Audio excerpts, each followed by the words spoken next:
কিভাবে বেঁচে থেকে অযথা বিদ্যা শিখে যদি না করতে পারি সুদ মুক্ত সমাজটাকে, কিভাবে বেঁচে থেকে অযথা বিদ্যা শিখে যদি না করতে পারি সুদ মুক্ত সমাজটাকে, কিভাবে আলিম হয়ে ইমাম সাথে সমাজেতে যদি না হয় কথাটি উচ্চ স্বরে না বলিতে, চাকরি বয় করে যদি ছেড়ে দাও ওই না যদি, চাকরি বয় করে যদি ছেড়ে দাও ওই না যদি, কি হবে ধোঁকা দিয়ে আল্লাহকে, কি হবে ধোঁকা দিয়ে আল্লাহকে, কি হবে বেঁচে থেকে অযথা বিদ্যা শিখে যদি না করতে পারি সুদ মুক্ত সমাজটাকে, বলেন কিনা? তুমি কেমন মুসলমান, তুমি কেমন মুসলমান, কেমন মুসলমান, তুমি কেমন মুসলমান, নামাজের সাথে নাই পরিচয় মানো না কোরআন, নামাজের সাথে নাই পরিচয় মানো না কোরআন, তুমি কেমন মুসলমান, তুমি সুদের টাকা প্রসাদ করো দিন দুঃখীরা খেয়ে মরে খবর রাখো না, বলেন কিনা? তুমি সুদের টাকা প্রসাদ করো দিন দুঃখীরা খেয়ে মরে খবর রাখো না, তুমি ঘুষ খেয়ে বিচার করো সাজিয়া প্রদান, বলেন কিনা? আপনি বিচারো এই আগের দিন আপনি সামনে কিছু টাকা মাথায় গিয়েছে, আপনার বিচার উল্টে গেছে, বলেন কিনা? ঘুষ আছে কিনা আমাদের সমাজে? আমার তো ঘুষ বেশি দারুণ করেছে, আহা মানে অবস্থা খারাপ।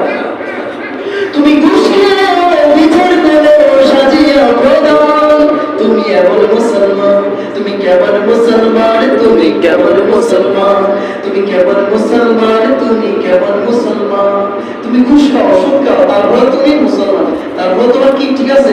ঈমান ঠিক আছে।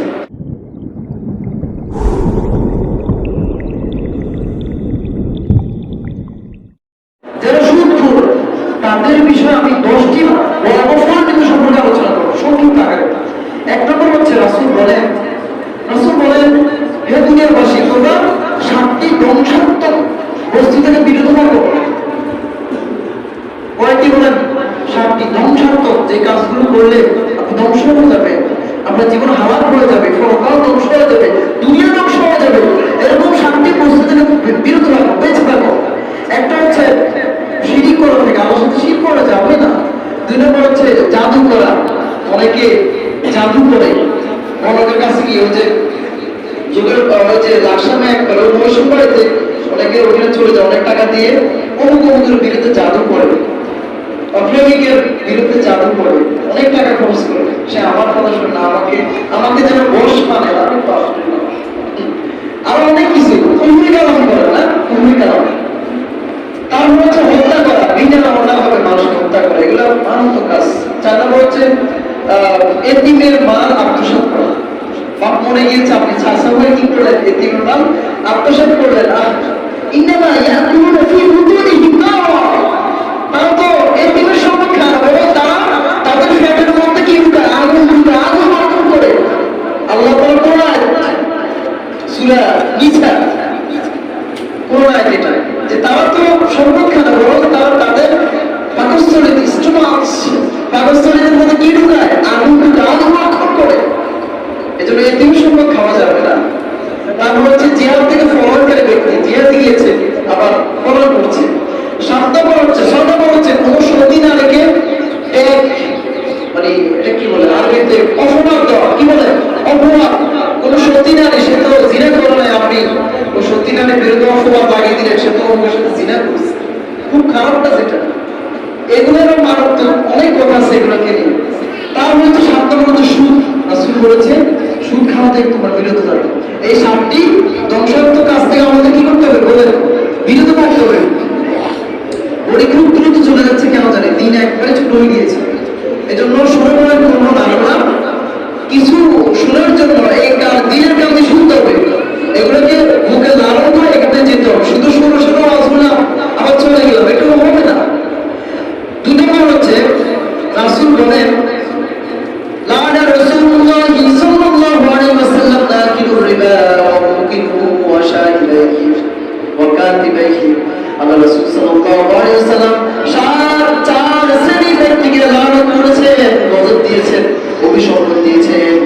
1 নম্বর হচ্ছে 4 কিলো রিবা, যে ব্যক্তি সুদ খায়, সুদ দাতা এবং সুদ গ্রহীতা এবং সুদের সাক্ষ্যদাতা এবং সুদের লেখক যে লিখছে, অর্থাৎ কোন ব্যক্তি সুদ দিয়েছে, তৃতীয় ব্যক্তি হ্যাঁ আমি সাক্ষী আছি, আরেকজন বলছে আমি লিখি কি লিখতেছি। এই 4 শ্রেণী ব্যক্তি আমার কি করেছে বলেন? লানত দিয়েছে। এই 60 শ্রেণীর ব্যক্তি সেম ইকুয়াল একেবারে মানে সমান আপনার শাস্তি ভোগ করবেন। এই জন্য সুদের সাক্ষ্য যাবে না। অনেকে বলে আমি তো সুদ খাই না, কিন্তু আগে তো আমরা সাক্ষী বানাই দিচ্ছি, হেডার বানিয়ে দিচ্ছে, আপনি তো কোনো খবর রাখলেন না। এই জন্য এটাও হওয়া যাবে না, লেখাও যাবে না, আপনি সেম শাস্তি ভোগ করবেন। তাহলে সুদখোরের 2 নম্বর শাস্তি কি? তাদের উপর আল্লাহ লানত গজব দিয়েছে। 3 নম্বর হচ্ছে যারা সুদ খায় তাদের ইনকামের মধ্যে কোনো বরকত নাই, বরকত নাই। আপনি তো 2 2 4 করেন না, আপনি 2 2 5 করেন, কত 2 2 আপনি 6 করেন, 2 2 4 করেন না। যারা সুদ খায়, চক্রবৃদ্ধি সুদ খায়, তাদের কিন্তু 2 2 চায় না, 2 2 6 হয় 5 করে। এজন্য আল্লাহ বলে বন্দা তুমি তো অনেক টাকার মধ্যে দেখছো, তুমি তো মনে করো সুদের টাকা ব্যাংকের মধ্যে মূল টাকাটা ঠিক থাকবে, ওই যে সুদ খাই খেয়ে আপনি আপনার জীবনকে অতিবাহিত করতেছেন আর আপনি খুশি। খাতার ভিতরে আপনি কি করে আসে যে আমার মূল টাকা তো ব্যাংকের রিজার্ভ রয়ে গেছে, আপনি তো ফাঁকে তাই মাসে মাসে 10,000 টাকা পাচ্ছি, আপনি খাতার তলে ঘুমিয়ে ল্যাপটপ দিয়ে ভিতরে কি করে আসেন। আর মনে করো না হ্যাঁ ব্যাংকে তো আমার মূল মৌলিক টাকা তো আসলি টাকা তো ঠিক আছে না, মাসে মাসে 20,000 টাকা হ্যান্ডেল মারতেছি, ওই যে 10 লাখ টাকা 20 লাখ টাকা দিয়েছেন, আরে বাপরে কত মারাত্মক সুদিটা, আপনি বসে বসে খাচ্ছেন, আল্লাহ আপনাকে হাতটা দিয়েছেন এর জন্য, হ্যাঁ এটা কেমন জন্য না, মারাত্মক শাস্তি হবে।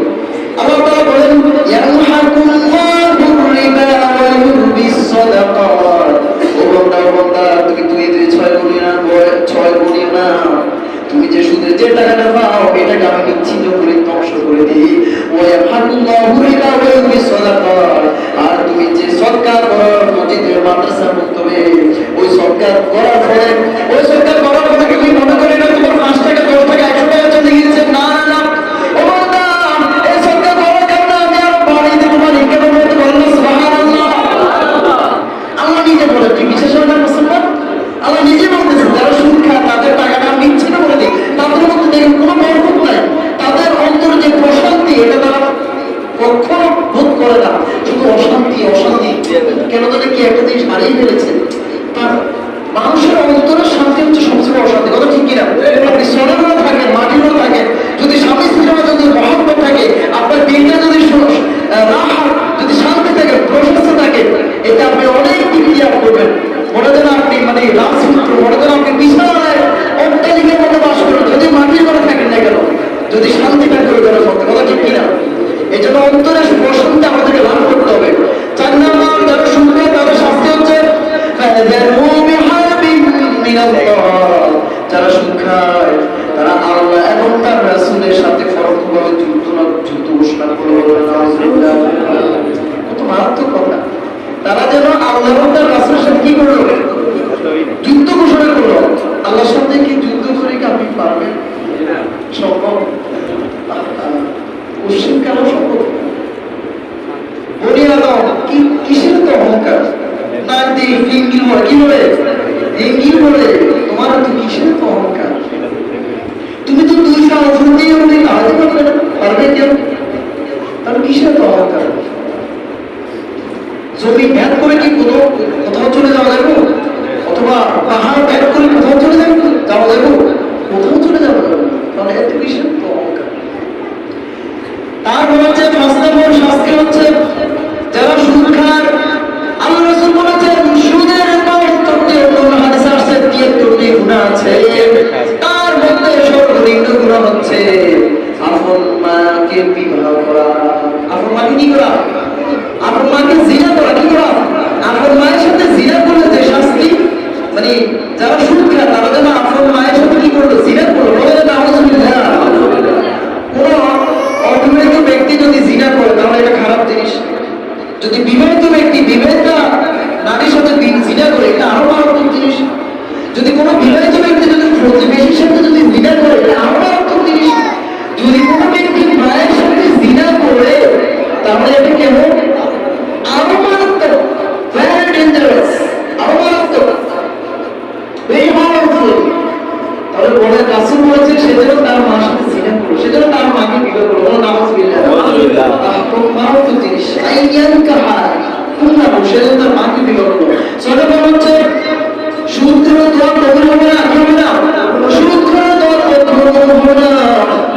এক ব্যক্তি অনেক অনেক দূর থেকে হেঁটে হেঁটে ভ্রমণ মানে আল্লাহ তাআলার ঘর বাইতুল্লাহ জিয়ারত করার জন্য আসছে। আরে তার চুলগুলো এলোমেলো, তার দাড়িগুলো একেবারে এপ্রো হয়ে গিয়েছে, এলোমেলো, যেহেতু অনেক দূর থেকে হেঁটে আসছে। তখন আল্লাহ তাআলা রাসূল বসা, ওই ব্যক্তি বারবার দোয়া করতেছে আর একেবারে এইভাবে হাত তুলে আল্লাহ তাআলার কাছে দোয়া করতেছে। তখন আল্লাহ রাসূল বললেন, ও সাহাবায়ে কেরাম, এই ব্যক্তি তো আল্লাহ তাআলা কিভাবে কবুল করবেন? ইয়া রাব্বি ইয়া রাব্বি, এই ব্যক্তি বলতেছিল, ইয়া রাব্বি ইয়া রাব্বি, ও আল্লাহ আমার দোয়া কবুল করুন। আল্লাহ রাসূল পাশে বসা তার সাহাবায়ে কেরামদেরকে নিয়ে বললেন, ও সাহাবায়ে কেরাম শুনো, আল্লাহ তাআলা এই ব্যক্তির দোয়া কিভাবে কবুল করবেন? ওয়া মাতুহু হারাম ওয়া মাশরাবু হারাম ওয়া মালবাসু হারাম ওয়া গুযিয়া বিল হারাম ফাআন্না ইস্তাজাবু লিযালিক। এই ব্যক্তি যে খাবারটা খেয়েছে এটা হারাম, যে ফুলটা দিয়েছে এটা হারাম, যে ফুলটা ফুলে করছে, যে পানিটা পান করছে সেটাও হারাম, আর যে দেহটা গ্রহণ করছে এই দেহটা হচ্ছে হারাম, হারাম খাদ্য দ্বারা এই দেহকে সে গ্রহণ করেছে। ফাআন্না ইস্তাজাবু লিযালিক। ও সাহাবায়ে কেরাম, তাহলে এই ব্যক্তির দোয়া আল্লাহ তাআলা কিভাবে কবুল করবে? অন্য হাদিসে আসছে এই ব্যক্তির দোয়া কখনো কবুল করবে না। আপনারা বলেন সাহাবায়ে কেরাম সম্পর্কে রাসূল যখন এই হাদিসটা বলেছিলেন, এই লোকটা কিভাবে বলতেছে ইয়া আল্লাহ কবুল করবে? রাসূল বলতেছে এই ব্যক্তি যেটা করেছে, যেটা খেয়েছে, যেটা পান করেছে, যে দেহটা গ্রহণ করছে সবকিছু হারাম দ্বারা গঠিত। ফাআন্না ইস্তাজাবু লিযালিক। আল্লাহ তাআলা কিভাবে এই ব্যক্তিকে কবুল করবেন? তার মানে এই ব্যক্তি তো কখনো কবুল করবেন না। এই হাদিস থেকে বোঝা যাচ্ছে যারা সুদ খায় তাদের তো আল্লাহ তাআলা কি করবেন না? কবুল করবেন না। 7 নম্বর হচ্ছে সুদখোরের কোনো ইবাদত, কোনো দান সদকা আল্লাহ তাআলা কবুল করবেন না, কোনো কিছু আল্লাহ তাআলা কবুল করবেন না। 8 নম্বর হচ্ছে আলেমী বর্জন তথা পরকাল জীবনে, কবর জীবন থেকে পরকাল পর্যন্ত এই জীবনকে বলা আলেমী বর্জন। এই জীবনের মধ্যে যারা সুদ খায় তাদেরকে আল্লাহ তাআলা প্রত্যেক নদীর মধ্যে সাঁতার কাটাতে থাকবে। অর্থাৎ যারা সুদ তাদের জন্য একটা নদী বানানো হবে, এই নদীটা হবে রক্তের নদী। কিসের নদী? এই রক্তের নদীর মধ্যে তারা সাঁতার কাটতে থাকবে। যখন সাঁতার দিতে দিতে যখন কিনারা চলে আসবে, নদীর কিনারা তীরের মধ্যে যখন চলে আসবে, ফেরেশতারা ফাতর নিয়ে বসে থাকবে। যখনই ওই সুন্দর যখন রক্তের নদীতে সাঁতার কাটতে কাটতে যখন হয়রান হয়ে যাবে, ক্লান্ত শ্রান্ত হয়ে যাবে, যখন কিনারা আসবে তখন সাথে সাথে ফেরেশতারা তাকে ওই বড় পাথর দ্বারা মাথার উপরে চুপে করে দিবে। তখন সে দিশারা হয়ে আবার হচ্ছে ওই যে নদীর মাঝখানে চলে যাবে। এইভাবে শাস্তি হতে থাকবে। তারপর হচ্ছে শাস্তি হচ্ছে কিয়ামতের দিন হাসরের ময়দানে কিছু কিছু ব্যক্তি হাসর বসর হবে, তাদের ফেরগুলো ঘরের মতো, কিসের মতো? ঘরের মতো, একেবারে ঘরে যাবে অনেক বড়, শত্রুর ফেরগুলো অনেক বড়। তখন লোকরা জিজ্ঞেস করবে, তখন রাসূল বলবে এরা হচ্ছে তারাই যারা দুনিয়াতে সুদ খেয়েছে, এই জন্য তাদের ফেরগুলো এইভাবে ঘরের মতো রূপ ধারণ করেছে। আর এত বড় ফেটের মধ্যে সাপ কিভাবে বলেন? সাপগুলো দাঁড়িয়ে যাবে, ওই সাপগুলো তাকে দংশন করতে থাকবে। ওই সাপগুলো হচ্ছে মূলত ধন সম্পদ। এই ধন সম্পদগুলো, এই ধন সম্পদগুলো, সুদের টাকাগুলো সেদিন আল্লাহ তাআলা একেবারে সাপ করবেন। বলেন কত মারাত্মক শাস্তি! দেখেন, সবাই বলবে এই লোকটা কারা, মানে তখন সবাই চিনি ফেলবে এই লোকটা হচ্ছে সুদখোর। তারপর হচ্ছে 10 নম্বর হচ্ছে সুদখোরকে কবরের মধ্যে পাগল করে উঠানো হবে, অথবা হাসরের ময়দানে পাগল করে উঠানো হবে। কি করে বলেন? পাগল করে উঠানো হবে। আল্লাহ তাআলা বলেন, আল্লাযীনা ইয়াকুলুনা রিবা ওয়া লা ইয়াকুলুনা ইল্লা কামা ইয়াকুলু আল্লাযীনা ইয়াতাখাব্বাতু শাইতানু মিনাল মাস। শয়তান যেভাবে মানুষকে জিন ধরে, শয়তান ধরে যে বসে পাগল হয়ে যায়, দিশাহারা হয়ে যায়, ঠিক এইভাবে আল্লাহ তাআলা তাদেরকে দিশাহারা করে কবর থেকে অথবা হাসর বসর করবে। তাহলে বুঝা যাচ্ছে সুদখোরের কোনো উপায় নাই। সবচেয়ে বড় কথা হচ্ছে এটা হচ্ছে বিভিন্ন ধরনের শাস্তি। সবচেয়ে বড় কথা হচ্ছে এই সুদখোর যখন মারা যাবে, তার চেহারাটা বিকৃত হয়ে যাবে। তার চেহারা কি হয়ে যাবে বলেন? বিকৃত হয়ে যাবে। দেখুন তার চেহারা যখন নূর থাকবে না, বানার মতো হয়ে যাবে। তো আসলে কবর শাস্তি, মৃত্যুকালীন শাস্তি, কবর শাস্তি, হাসর মিজান ফুলসিরাতের শাস্তি, বলেন তার চেয়ে আর কি হতে পারে বলেন? এই জন্য ফেরা হাজির আমাদের যাতে শর্ত আছে আমরা নিজ হাতে কামাই করবো।